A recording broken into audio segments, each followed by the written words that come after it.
was still, you know, enough light was coming in to slightly illuminate the room, but I closed the curtains, laid on my bed, and I'm like, yo, bring it. That's what literally is what I said. Bring it. Went to sleep. And it did not disappoint.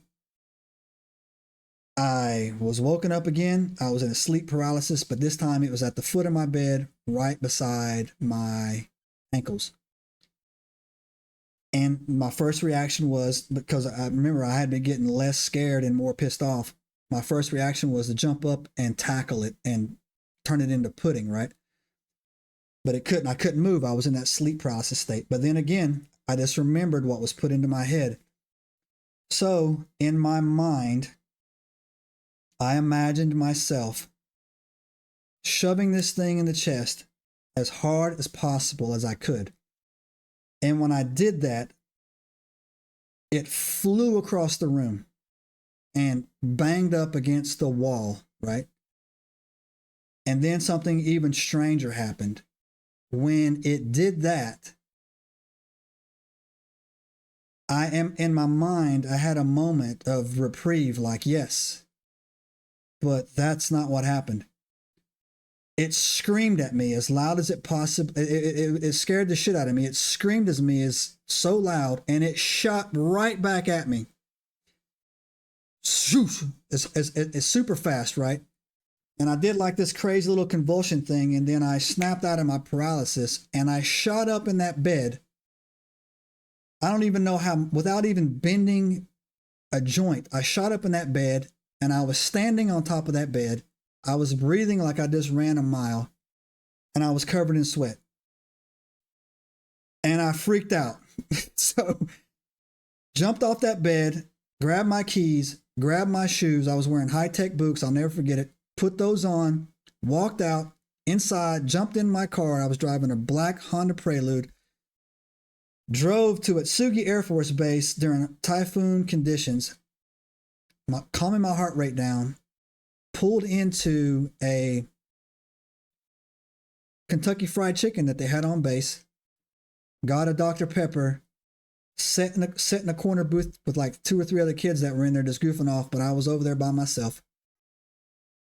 I sat there for about 2 hours while I calmed down, thinking like, just trying to process the experience on what had happened and what had went wrong, or just, you know, in general, what had happened. And when that was done, I called my girlfriend, told her to come to the train station, the Sage train station. I picked her up, took her back to the base. I didn't want to sleep alone. Went in there, told her the whole story. It's fine. And here's Enigmites, what happened next. I'd been there 2.5 years, and it just stopped. It was just over. It just quit. I don't know what happened. I don't know if I don't have any rhyme or reason to it, but it just stopped. I did the rest of my tour. No problem. No more weird stuff happened in my room. Nothing happened at all. And it never troubled me again. Now, I have told that story several times to several people, right? Over the years. And it hasn't never changed. And I'm about to tell you a part of the story that only a few people know, that I've never told the majority of the people. My next duty station after Camisea was Naval Security Group Detachment Diego Garcia. So I landed in Diego Garcia. Diego Garcia is, again, it's a British Indian Ocean territory in the middle of the Indian Ocean. It's actually an atoll. It's built like a horseshoe. It's actually the rim of an extinct volcano. It's not an island. It's not a U.S. territory. It's a British Indian Ocean territory. I landed there. Got checked in. Same thing. You know, I got checked in there. This time I was, you know, a mid-level guy. I didn't have to do any weird stuff. Got moved into my room. My roommate was cool. It's great. Diego Garcia is very hot. It's tropical.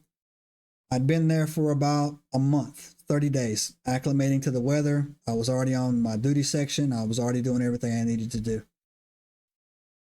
I was laying coming off of a mid-watch. I was laying in my bed. I was wearing nothing but basketball shorts. That's how hot it was out there. I was sleeping on top of my blanket again, and something woke me up, right? And I looked to my left.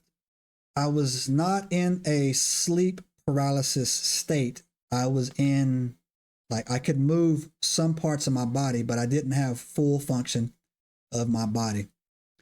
And I looked to my left, and standing right there next to me was a gray freaking alien.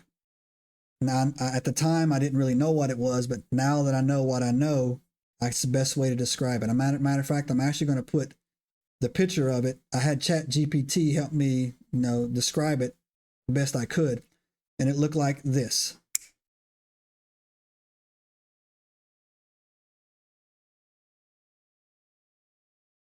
And now that you've seen it, it was standing right next to my bed. It was about 7 feet tall. I'm 6 feet tall. It was easily a foot taller than me, but it could not have been more than 120 pounds or 130 pounds. I did not have any fear. I did not have any anger. I looked at it, it looked at me, and we had a form of non-verbal communication. I did not hear a voice in my head speak anything. He did not physically speak, but he put in my head, I just want you to know that I can get you anytime I want. That's what he said. And again, my head turned back over. I never really went back. I never blinked out or whatever. And he was gone. I felt my whole body come back to me. And this is, I got to tell you, I'm going to be honest what happened. I wasn't scared. I didn't freak out. I literally just sat up in my bed, put my feet over to the side, put my hands on my knees, and I still remember the floor because there wasn't carpet.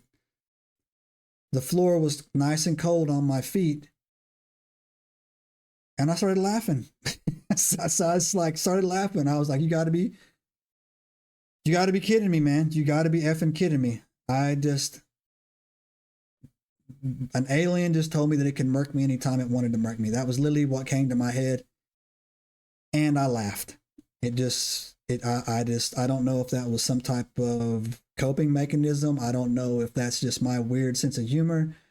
I don't know if I was in some type of shock, but I just started to laugh. And I've never seen it again to this day. I've never seen it again. And I've only told about 4 people. Now I've told the entire internet that story, but I've only told few people that. And I've never told anybody that there was some type of connection with the shadows that I was seeing in my room. And that thing was responsible for it. And people ask, and the people, when I do tell this story again, I hate to be honest. I'm just too honest. People always ask me, what did it want? What did it say? What was it for? I got no idea. And I tell them, I literally don't know. My blood type is A positive. Everybody in the military knows their blood type. You get it told to you. Sometimes you write it on your boots. It's on your dog tags in case you get busted up in the field. They got to know your blood type. Everybody knows their blood type. I'm A positive. I'm not that crazy RH negative or whatever that is.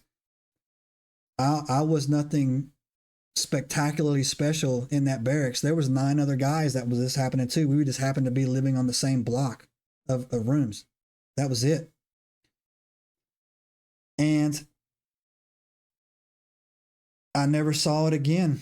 I never saw the shadow creep things again. I never saw that gray alien again. Subscribe now and turn on the notifications to join us on this extraordinary journey into the unknown.